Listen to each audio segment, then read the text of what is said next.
জয় বাংলা। এই আওয়াজের জোর দেখেছেন তো? রানাঘাট সাংগঠনিক জেলা, দেশের মধ্যে প্রথম। এই এক স্লোগানে যে আপনাদের নাম বাদ দিতে চেয়েছিল, হেলিকপ্টার নামতে দেয়নি এই জেলায়।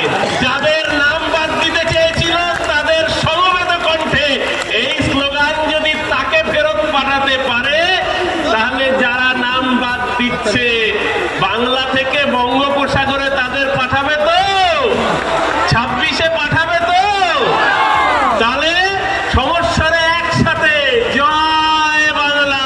এই অভিনেতা মিঠুন চক্রবর্তী, যিনি একসময় আগুন খেকো বাম ছিলেন, একসময় নকশাল মতবাদের সমর্থক, পরে সুভাষ চক্রবর্তী যখন রাজ্যের ক্রীড়ামন্ত্রী হলেন তখন তিনি সিপিআইএম এর সমর্থক হলেন। প্রণব বাবু যখন কেন্দ্রের মন্ত্রিসভার দ্বিতীয় হলেন তখন তিনি কংগ্রেসের সমর্থক হলেন। মমতাদি যখন রেল দপ্তরে গেলেন তারপর থেকে তিনি মমতাদির অনুগামী হলেন। মমতাদি যখন মুখ্যমন্ত্রী হলেন তখন তিনি তৃণমূলের রাজ্যসভার সাংসদ হলেন। আজকে তিনি বিজেপির থেকে দাঁড়িয়ে এখানে এসে সভা করছেন। আমরা বুঝতে পারছি আপনার বাধ্যবাধকতা, আগামী দিন হয়তো এসইউসিআইও করতে হতে পারে। কারণ যদি ছেলেকে বাঁচাতে হয়, যদি ইডির নোটিশ থেকে হোটেল বাঁচাতে হয়, যদি ছেলের বিরুদ্ধে ওঠা যৌন নির্যাতনের অভিযোগ থেকে নিজের পরিবারকে বাঁচাতে হয়, তাহলে অনেক বাবাকেই হয়তো অনিচ্ছা সত্ত্বেও অনেক কাজ করতে হয়। মিঠুন দা এসে বলছেন রোহিঙ্গাদের হাত থেকে বাঁচাতে হবে। আচ্ছা, এখানে এত মানুষ আছেন, কেউ কখনো রোহিঙ্গা দেখেছেন? রোহিঙ্গা খায় না মাথায় দেয়, কিরম দেখতে হয়? কিরম দেখতে হয় রোহিঙ্গা? আজকে বুধবার, কালকে 25শে ডিসেম্বর, রোহিঙ্গা কি কেক খাবে? রোববার সকালবেলা লুচি দিয়ে আলুর তরকারি খাওয়ার পর দুপুরবেলা পাঠার মাংস দিয়ে ঝোল খাবে রোহিঙ্গা?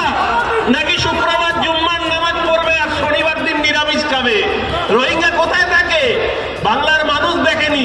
বাংলার মানুষ একজনকে দেখেছে, যিনি গরমকালেও জব্বা আলখাল্লা পরে মাফলার পরে ডায়লগ দেন। মিঠুন বাবু, আপনাকেই বোধহয় একমাত্র রোহিঙ্গা চেনা যাবে আপনাকে দেখলেই। বাংলায় আর কোন রোহিঙ্গাকে খুঁজে পাওয়া যাচ্ছে না।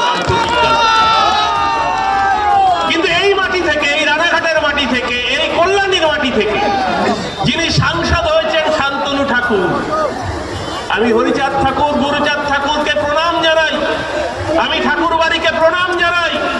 ওই ঠাকুর বাড়িতে ওই শান্তনু ঠাকুরের কাছে আজকে কিছুক্ষণ আগে মতুয়া সম্প্রদায়ের মানুষরা গিয়েছিলেন। তারা গিয়ে বলছেন যে আমাদের নাম বাদ গিয়েছে, শান্তনু বাবু আপনি তো আমাদের সাংসদ, আমরা কি করব আপনি বলে দিন। শান্তনু ঠাকুর বলছে 50 লক্ষ রোহিঙ্গাকে বাঁচাতে চাইছো? 50 লাখ রোহিঙ্গার নাম বাদ দিতে গেলে যদি 5 লাখ মতুয়ার নাম বাদ যায়, তাতে ক্ষতি কি আছে ভেবে দেখুন। 50 লাখ রোহিঙ্গা ছেড়ে দিন, 50টা রোহিঙ্গা কেউ দেখাতে পেরেছে আজ অব্দি? নির্বাচন কমিশন এফআইআর এর ড্রাফট পাবলিশ করেছে। 28 লাখ মানুষের নাম বাদ গিয়েছে। 28 লাখ মানুষের মধ্যে 58 লাখ মানুষের নাম বাদ গিয়েছে। 58 লাখ মানুষের মধ্যে 58টা রোহিঙ্গাকে দেখাতে পেরেছে। অথচ বলে বেড়াচ্ছেন 50 লাখ রোহিঙ্গাকে বাদ দিতে গেলে যদি 1 লাখ, 2 লাখ, 5 লাখ মতুয়ার নাম বাদ যায়। আজকে ঝুলি থেকে আসলে বেড়ালটা বেরিয়ে পড়েছে। এরা হিন্দুর না, এরা মুসলমানের না, এরা কারণ না, এরা শুধু নিজের রাজনীতির ভোট ব্যাংক ছাড়া আর কাউকে চেনেন না, আর কাউকে বোঝেন না। তাই গতকালকের সভা থেকে হিন্দু বাংলাদেশের, হ্যাঁ, দীপু চন্দ্র দাস আমার ভাই। বাংলাদেশে যে যুবককে নৃশংসভাবে খুন করা হয়েছে সেই দীপু চন্দ্র দাস আমার ভাই।